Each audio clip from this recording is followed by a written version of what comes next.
11. Still getting used to these much earlier hours on halftime. It is funny, though, how 1 hour does make a difference in your prep, doesn't it? Absolutely. It's just 60 minutes.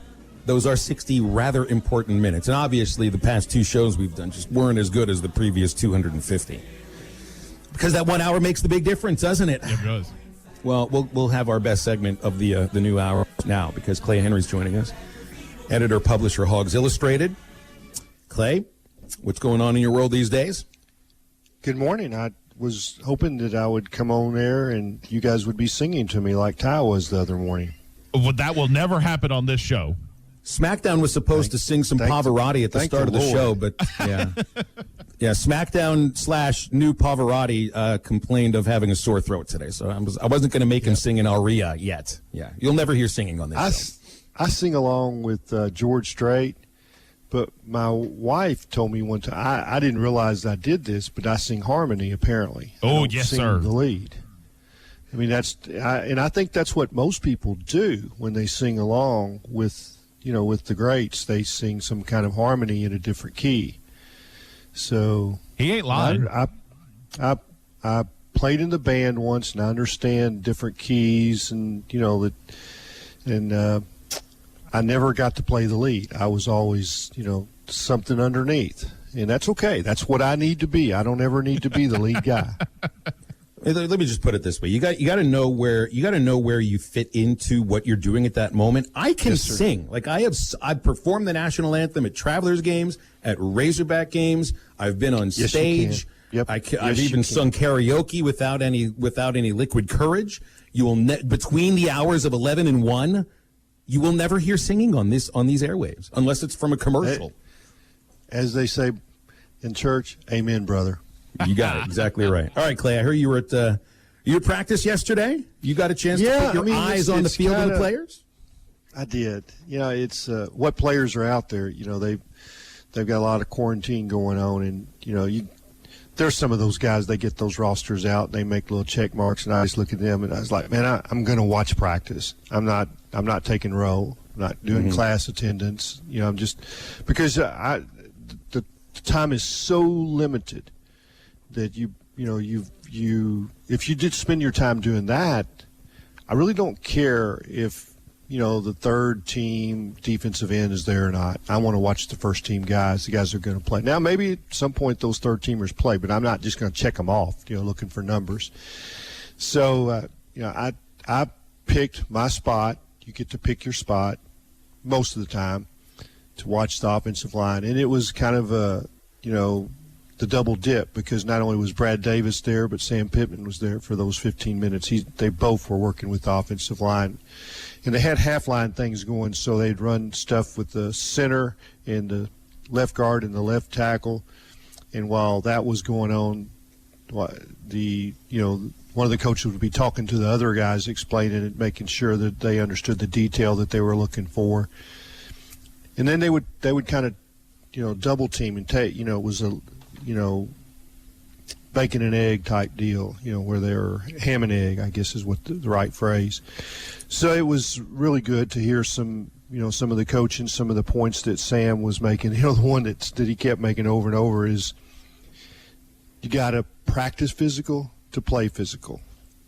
And when he didn't think that you hit somebody hard enough, then he let you know. And he mentioned to at least one guy, says you got one more chance to hit somebody or you're going to the locker room. Well, he hit him the next play.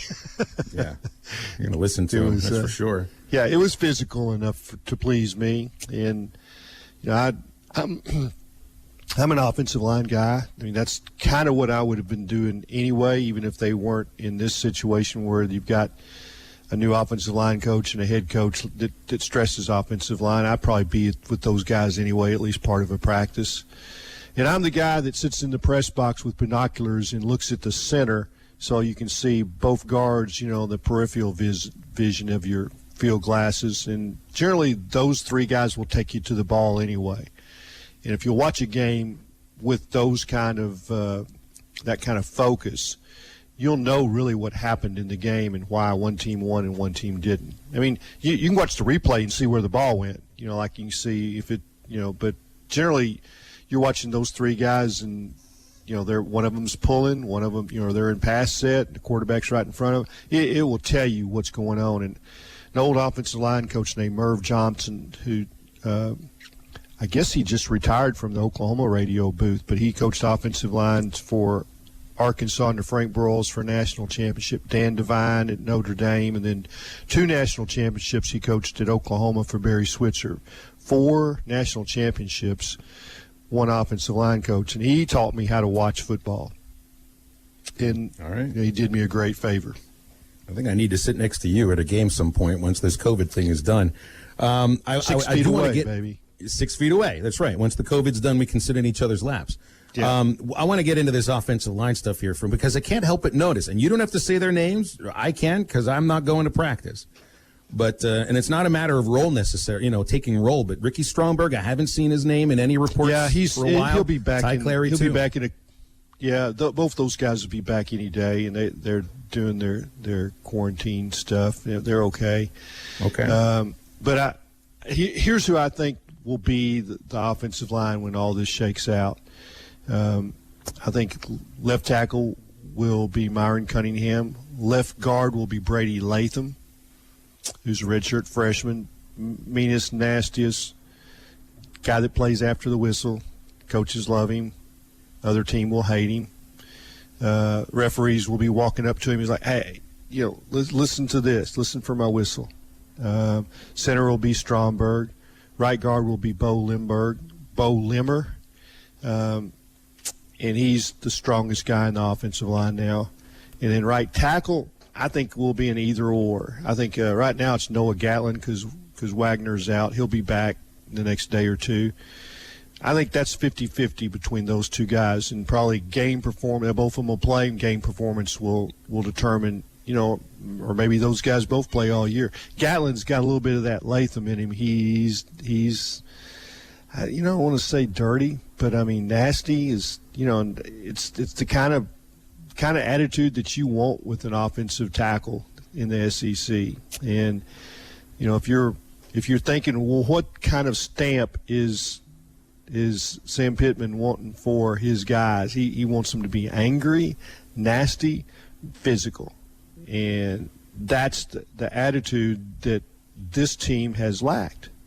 They've been that dreaded 4-letter word, soft. And I don't mean offensive line. I'm talking about just as a team. Just did not play with the physical fight that you think a Razorback ought to have in them. Speaking to Clay Henry here on Halftime. Clay, something else that just got announced before we came on, the other Razorback football team announced their team captains. We mentioned this earlier in the show, so you have your offensive captains, Felipe Franks, Rakeem Boyd, and your defensive captains, Jonathan Marshall and Grant Morgan. And I think between me and Phil, we both kind of agree, and I think you will too. Each one of these guys, in my mind, has a little bit of chip on their shoulder, but all of these guys have faced adversity at some point during their time as a Razorback or in their football careers, and they've got something to prove this season. Well, one of them is a walk-on. Jonathan Marshall was highly regarded, but kind of, toiled in obscurity for a couple of years. We saw him a lot last year, and in preseason, he was the guy that, remember out at the golf tournament, I asked who's the strongest guy on the team, and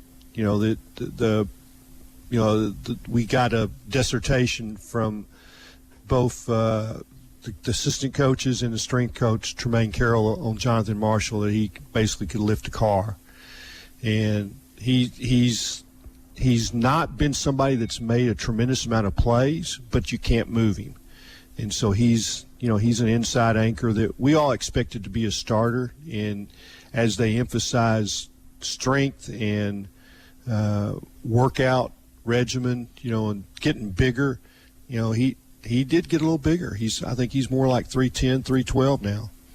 So he fits what they're looking for. Grant Morgan, we've known about the Morgan family forever and ever from Greenwood, and you can't help but like them. They play smart. They play bigger and faster than maybe their speed on the 40 time would indicate, and they are true Razorbacks in everything that encompasses. So we're still learning about Felipe Franks, and we know Rakeem Boyd has been a leader of this team in the offseason. We're approaching game week as we get ready for the Georgia game next Saturday. Where do you think the coaching staff, where's the number one focus area of Georgia that the Razorback coaching staff and some fans need to be paying attention to when it comes to the Georgia Bulldogs? Yeah, just can they block that defensive line? I mean, they're going to be the most athletic, strongest group that Arkansas will play. I mean, I think that's the strength of the Georgia team, the linebackers and the defensive end. Of course, LeCount is a great safety. He'll be an All-America, and Richard LeCount, he's a playmaker all over the field. But can you block him at all? I mean, if that's the whole deal. Can you pass block? Can you make a 6 inches on 3rd and 6 inches? They just haven't done that in the last few years. When it was 3rd and short, they had to trick them to. When is Arkansas? Can they line up and make a yard in the A gap? And it's been 5 years. I mean, I think there was a little period there where they had Alex Collins and a good offensive line that they could make that 3rd and 1. But it's that to me. That's the. Let's see if there's any physicality in this team yet, or if that's still something that's going to take a year to build into. Because we know that's what Sam's trying to do, right? I mean, it's what I heard him talk about in practice. You cannot play physical in games if you're not physical in practice. So that's what he's pointing to, and I mean, to me, that's kind of where we're at. What is going on, and then it's like, do they eliminate all the little mistakes that seem to happen game after game in special teams and throughout the team that you just never felt like they were prepared? Or do they play sharp? Well, I can't wait to get this thing started because we have so many questions. We'll actually have answers maybe in some 2 weeks. Yeah, maybe some of them. Clay, we'll leave it there. Appreciate your time as always. Okay. Thank you. All right, no singing. We'll leave here. Happy trails, right? No. In fact, I've got a live read that I won't sing. I'll just read it. That'll be a lot. Yep. That'll make a happy advertiser. Yep. That's Gene Autry, Happy Farms. Trails. Yep. That's okay. right. Ouachita Farms, state licensed cannabis farm, processor, and seed labeler, right there in Hot Springs Village. Plus, they're selling their stuff over at nearly 200 stores across Arkansas. These are CBD products made right here in the natural state. No additives, 100% USA grown hemp. Small batch made. The lab results are verified, published on their website. That's WashitaFarms.com. Family-owned business by the Owens brothers. They use their personal experience using these plant-based products as how they make their life better. Go to WashitaFarms.com. Make sure you use the code WPS15 when you check out. Wrap up the first hour of halftime after the break. Stay tuned.